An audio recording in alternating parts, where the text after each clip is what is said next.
না বেঠিক? এর বাইরে আর কোনো আলোচনা আছে? নাই। যত আলোচনাই উলামায়ে দ্বীন 2 ঘন্টা 4 ঘন্টা 5 ঘন্টা করুক না কেন, সব আলোচনা তাওহীদ এবং রিসালাতের ভিতরে নিহিত, ঠিক না বেঠিক? এর বাইরে আর কোনো আলোচনা নাই।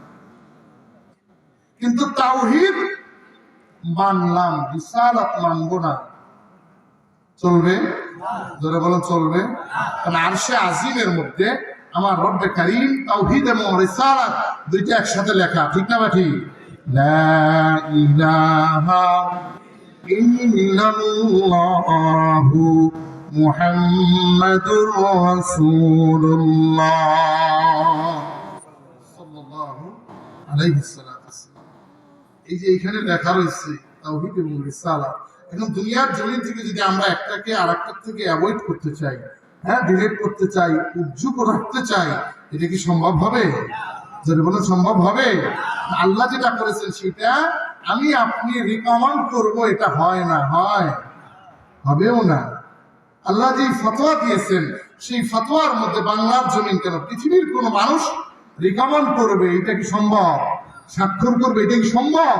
সম্ভব নয়। সম্মানিত টাঙ্গাইল এলাকার মুসলমান মুরব্বী বাবাজিরা, যুবক বাবাজিরা, পর্দার আড়ালে আমার মা বোনেরা, আজকে আমরা যেই কবরস্থান ও আবুল কাশেম ঈদগাহ মাঠের উন্নয়ন কল্পে 4th বার্ষিক ওয়াজ ও দোয়ার মাহফিলে আগমন করেছি। এই আগমনের পিছনে ইল্লত হলো, লক্ষ্য হলো এখানে বসবো হযরত উলামায়ে কিরাম আমলিয়াতের কথা বলবেন। এই আমলিয়াতের কথার মধ্য থেকে আজকের এই মাহফিল থেকে যদি একটা আমল আমি কনভার্ট করতে পারি, কবজা করতে পারি এবং নিজের জীবনে সেটা বাস্তবায়ন করতে পারি, এইভাবে কালকের মাহফিল থেকে একটা, পরশুর মাহফিল থেকে একটা করতে করতে 60 বছরে 70 বছরে আমার ঝুলিটা শুধু নেক আমল দ্বারা ভরে যাবে, ঠিক না বেঠিক? মাদ্রাসায় যাওয়ার বয়স আমাদের নাই, আছে যারা বয়োবৃদ্ধ হয়ে পড়ছে, দাড়ি পেকে গেছে, মাদ্রাসায় যেতে গেলে আমাদের লজ্জা বোধ হয় নাকি, যে ছোট ছোট কচি কাঁচা বাচ্চাদের সামনে আমরা কিভাবে বসবো? কেন আর কোনো ওয়াই রাস্তা আমাদের নাই এলেম শিখার? আছে কিনা? আছে। আল্লাহ রাব্বুল আলামিন সূত্র দিয়ে দিচ্ছেন, ফতোয়া দিয়ে দিচ্ছেন, মেসেজ দিয়ে দিচ্ছেন যে বান্দা তুমি কার কাছ থেকে শিখবা এটা তোমার ফিকির করতে হবে না। আমি আল্লাহ রাব্বুল আলামিন তোমাকে স্থান দেখিয়ে দেই। আল্লাহ রাব্বুল আলামিন কোরআনে পাকের মধ্যে ইরশাদ করেন, ফাসআলু আহলাদ যিকরি ইন কুনতুম লা তা'লামুন। এ আমার বান্দারা শুনে রাখো, এ বান্দিরা শুনে রাখো, আল্লাহ যেখানে বান্দা বান্দি, এখানে শুধু বান্দা, আল্লাহর মাখলুক যেটাই বলুন না কেন, যদি মহিলাদের কথাও বলা হয়, কিন্তু এই মহিলাদের শিক্ষার ব্যবস্থা কিন্তু পর্দার খেলাফ করে করা যাবে না, ঠিক না বেঠিক? যাবে। আল্লাহ যে এখানে বললেন ফাসআলু আহলাদ যিকরি ইন কুনতুম লা তা'লামুন, যে জানে তার কাছ থেকে তোমার অজানা বিষয়টা শিখে নাও, বলি সুবহানাল্লাহ। এবার আল্লাহ রাব্বুল আলামিনের এই মাসআলা, এই ফতোয়া অনুযায়ী একজন মহিলা ওই অত্র এলাকার একজন পুরুষ আলেমের সামনে সরাসরি বসে কি শিক্ষা গ্রহণ করতে পারবে? জোরে বলতে হবে, পারবে কি? হ্যাঁ, আলেমের কাছেই পারবে না, সাধারণ অন্য মানুষের কাছে পারবে? জোরে বলুন, পারবে?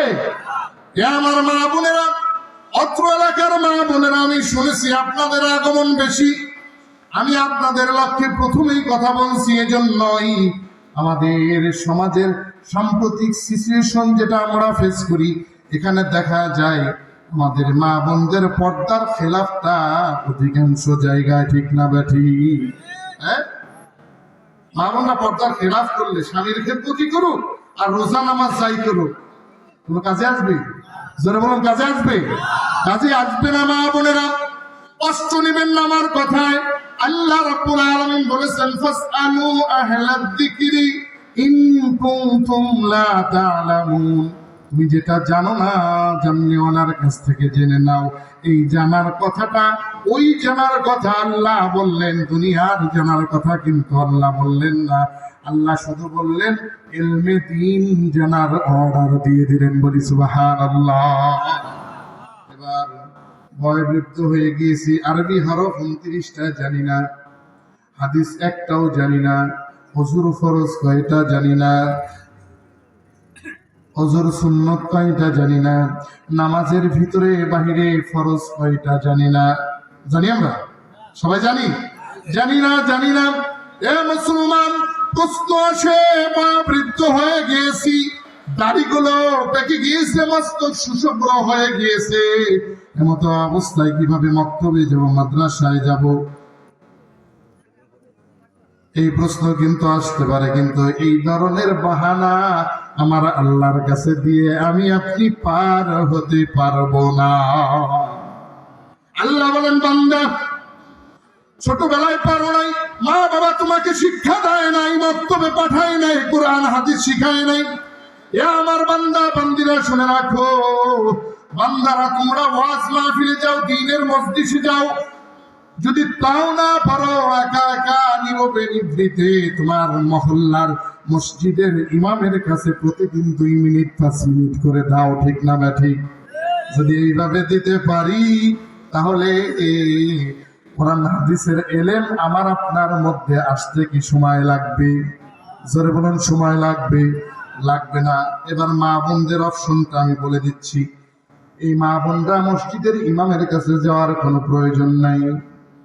এই মা বোনেরা, ওই যে মা বোনদের স্বামী অথবা বাবা অথবা বড় ভাই ইমামের কাছ থেকে শিক্ষা গ্রহণ করে বাড়িতে গিয়ে মা বোনদেরকে শিক্ষা দিবে, ওই শিক্ষা নিয়ে মা বোনেরা চলবে। ঠিক না ব্যাঠি? এরপরেও পর্দার খেলাফ করার এখতিয়ার আমার মা বোনদেরকে আমার আল্লাহ দেন নাই। দিয়েছেন? জোরে বলুন, দিয়েছেন? যদি দিতেন তাহলে হযরতে ফাতিমাতুজ যোহরা রাদিয়াল্লাহু তাআলা আনহা নাম শুনেছি আমরা? যারা বলেন শুনেছি। তিনি কে ছিলেন?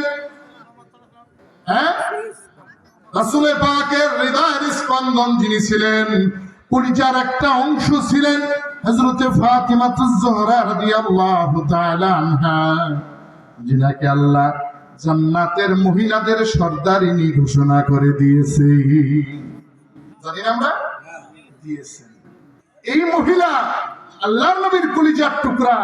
উনি বলতেছেন, হে আলী, আমি মৃত্যুবরণ করার পর আমাকে একেবারে নীরবে নিভৃতে গোপনে যত সংক্ষেপে হয় তত সংক্ষেপে দাফন কার্য সমাধা করো। বলি সুবহানাল্লাহ। কেন বলেছেন? বলেছেন হলো, হে মা বোনেরা, আপনাদেরকে লক্ষ্য করে আগে বলছি এজন্যই, কারণ আপনাদের অধিকার আমার আল্লাহ বেশি দিয়েছেন। সংগ্রাম করতে হবে না, রাজপথ গরম করতে হবে না, সমান অধিকার লাগবে না। যেখানে আমার আল্লাহ আপনাকে পুরুষের চাইতে অনেক মর্যাদা দান করছে। ঠিক না ঠিক?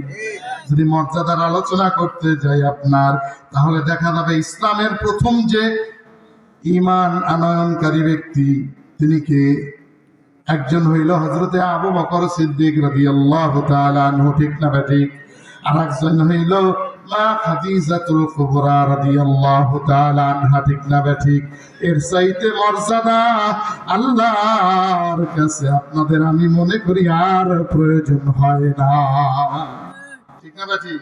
হ্যাঁ, হযরতে ফাতিমাতুজ যোহরা রাদিয়াল্লাহু তাআলা আনহার কথা বলতেছিলাম, যিনি কবরে নামানোর আগে তাকে পর্দার সাথে সংক্ষেপে কার্য সমাধা করার কথা বললেন।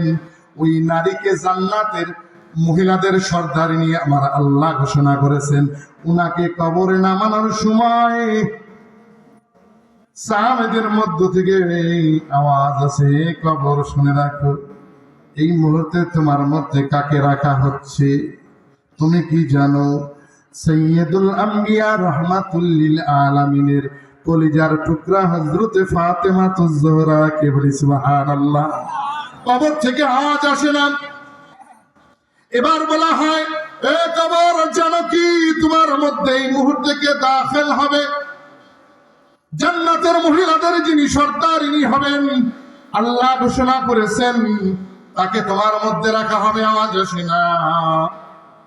এবার বলা হয় জান্নাতের যুবকদের সর্দার যিনারা হবেন হযরতে ইমাম হাসান এবং হুসাইন রাদিয়াল্লাহু তাআলা আনহুমা, এই দুজনের মাকে রাখা হচ্ছে। কোনো আওয়াজ আসে না, আওয়াজ আসে না।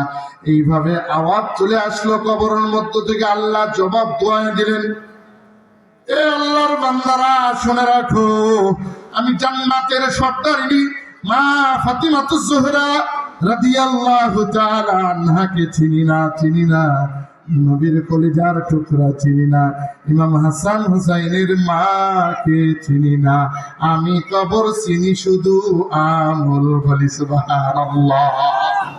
কি চিনে? আমল। আমরা তো আশা করে বসে আছি যে কালেমা পড়ছি